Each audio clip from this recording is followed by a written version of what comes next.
Eh bien, chers frères,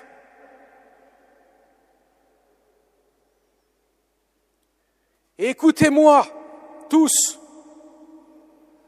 et comprenez bien ce qui sort de l'homme, voilà ce qui rend l'homme impur, nous dit Jésus dans l'évangile de ce dimanche.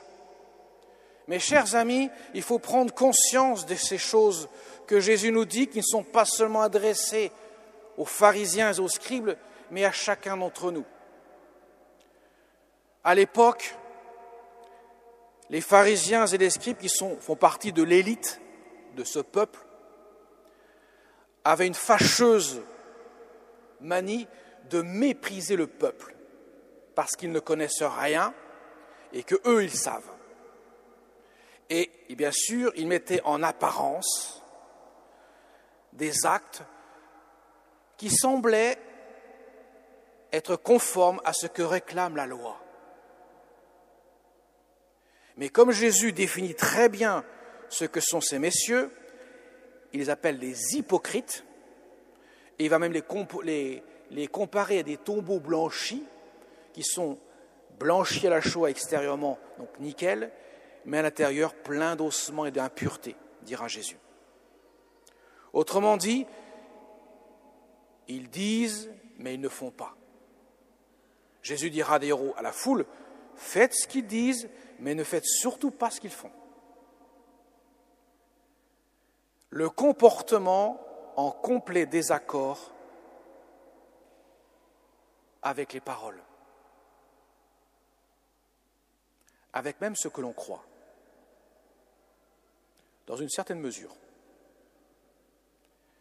Et mes chers amis, cela est un poison de l'âme, et qui n'est pas seulement valable pour les hypocrites que sont les pharisiens et les scribes, mais c'est aussi valable pour chacun d'entre nous. Quand nous, dans notre cœur, nous nous regardons nous-mêmes et nous nous comparons aux autres, ou quand nous regardons les autres et que nous voyons leurs actes pas en conformité à ce que nous devrions voir, déjà nous sommes dans l'impureté du cœur. Que font les saints? Les saints, ils regardent le Christ, ils regardent Dieu. Ils ne s'occupent pas de la paille dans l'œil du frère, ils s'occupent de leur poutre dans leur propre œil. Ils ont bien assez à s'occuper d'eux-mêmes pour régler ce qui ne va pas que de vouloir régler ce qui ne va pas chez les autres. D'autant plus que souvent, que ceux qui se mêlent de ce qui ne les regarde pas sont parfois pires que le mal qu'ils dénoncent.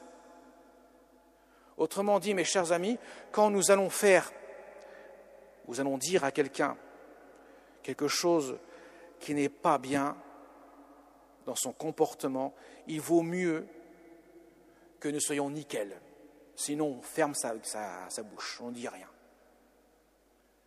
Ça, c'est vraiment très important.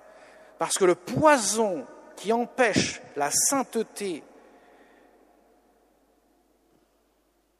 de nos vies est souvent lié à cela.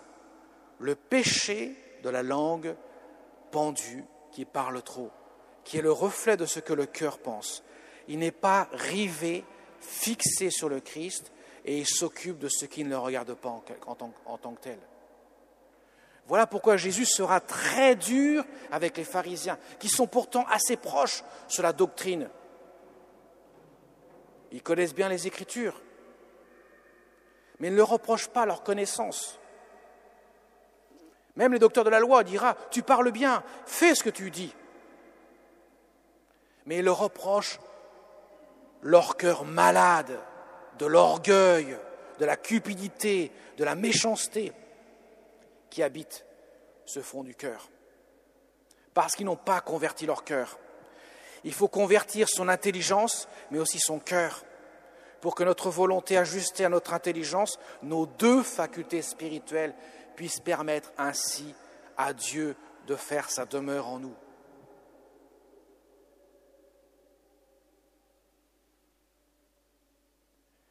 Et c'est pour cela, mes chers amis, que le patron de tous les curés de l'univers, que vous connaissez par son nom, qui est le curé d'Ars, il avait une toute petite paroisse, 250 âmes.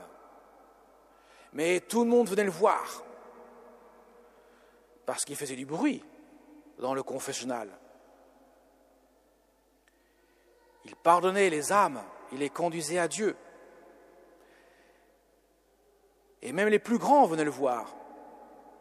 Le grand célèbre Lacordaire, qui était un brillant orateur. Et tout le monde venait écouter cet homme-là. Notamment, il prêchait les conférences de Carême à Paris.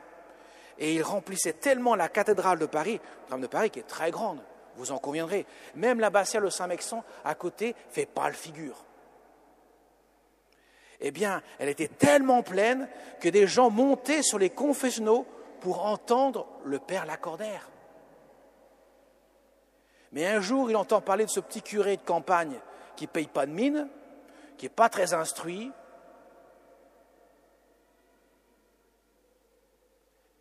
qui vient de la terre, un terreux, mais un gars futé, parce qu'il est épris du Seigneur. Dieu lui donne l'intelligence des cœurs. Et voilà qu'il se rend à Ars, et il observe ce qui se passe. Qu'est-ce qu'il voit? Il voit les gens rentrer les uns après les autres dans le confessionnal. Alors là, il s'est dit, celui-là, il est plus fort que moi. Moi, je l'ai fait monter dessus pour écouter ce que je dis, mais lui, il est fait rentrer dedans. Et Dieu vient soigner leur âme. Il avait tout compris. Alors j'en reviens à ce petit curé d'Ars. Qu'est-ce qu'il disait à ses paroissiens? Lui qui connaissait bien les cœurs. Il disait, mes chers paroissiens, la première chose qu'il faut demander au bon Dieu, c'est l'humilité. Avoir un cœur humble, un cœur qui, pourrait-on dire, frôle la terre, au lieu de regarder au-dessus et se mettre en avant. Moi je. Au contraire, je m'abaisse et je dis, Seigneur, Seigneur, viens à mon secours. Deuxième chose qu'il faut demander au bon Dieu, disait le curé d'Ars, l'humilité. Troisième chose, l'humilité. Il insistait tellement là-dessus qu'il savait que c'était par l'humilité que Dieu peut pécher le pécheur et le conduire au repentir, à la conversion. Vous voyez, le péché par accident des pharisiens, des sadducéens, des chefs des prêtres, des scribes, c'était l'orgueil, la suffisance. Ils sont tellement bien. Seigneur, t'as vu, moi, je suis un homme bien. Je paye la dîme, je fais ceci, je fais cela. Je ne suis pas comme le type derrière, là, le publicain, là, qui est un pécheur. C'est ça, le pharisien. Mais ça nous fait sourire quand on dit ça, là. Mais, mes chers amis, vous savez, dans une âme, c'est jamais tout blanc, tout noir. Il y a toujours l'orgueil qui côtoie, parfois l'humilité. Et même, je crois que c'est Sainte Mère Teresa qui disait qu'il faut beaucoup, ou je ne sais plus, peut-être Sainte Thérèse de l'Enfant Jésus ou Thérèse d'Avila, peu importe, ce sont tous les saints l'ont vécu. Il faut beaucoup d'humiliation parfois pour créer un tout petit peu d'humilité. Vous voyez, mes chers amis, c'est ça qui est le cœur même de ce que Jésus veut nous enseigner. Pour que nous puissions mettre en pratique ce que Dieu nous demande de vivre, il faut commencer par l'humilité. Ne jamais se mettre au-dessus des autres. Chacun est à sa place. Chacun est unique. Et chacun est appelé à vivre de la grâce de Dieu.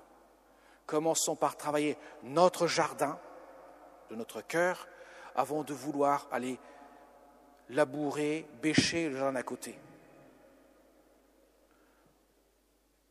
On ne reprochera jamais quelqu'un d'avoir travaillé la terre d'à côté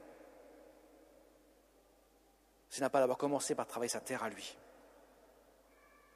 Quand Jésus demande la correction fraternelle, il demande de l'exercer avec charité. Pour l'exercer avec charité, il faut d'abord commencer par l'humilité. On ne peut pas corriger quelqu'un en le prenant de haut.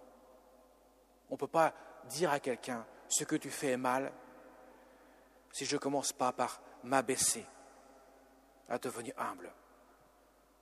Les saints parfois étaient très durs.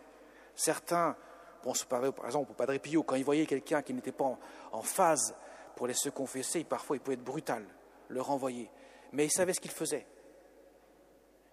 Il provoquait un électrochoc pour que l'âme puisse prendre conscience là où elle en est. Et mes chers amis, celle qui a réussi le plus brillamment tout cela, vivre l'humilité d'un cœur totalement donné à Dieu, c'est bien sûr notre Mère du ciel.